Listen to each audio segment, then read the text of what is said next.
नमस्कार, आपण पाहत आहात लोक तुफान न्यूज. सत्याचा आवाज, जनतेचा विश्वास. ड्रायडेचा फायदा उठवत बियर विक्री. राहुल नगरात पोलिसांचा छापा, 14,000ची दारू जप्त.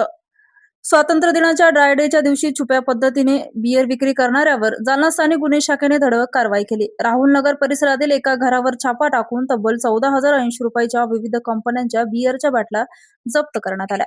स्थानिक गुन्हे शाखेला मिळालेल्या माहितीनुसार सुनील रंगनाथ सर्जे, वय 50, राहणार राहुल नगर, जुना जालना, हा आपल्या राहत्या घरातून विनापरवाना बियर विक्री करत असल्याची माहिती पोलिसांना मिळाली.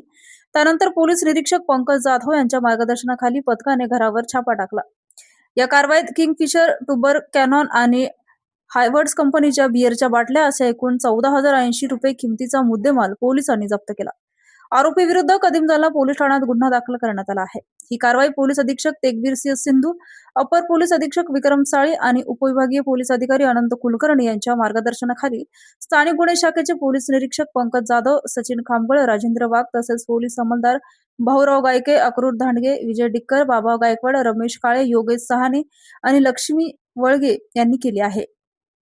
ड्रायडेच्या दिवशी दारू विक्री करणाऱ्यावर पोलिसांची नजर असून अशा अवैध विक्री विरोधात कारवाई सुरूच राहणार असल्याचं पोलिसांनी स्पष्ट केलं आहे. लोक तुफान न्यूज, अशफाक पटेल.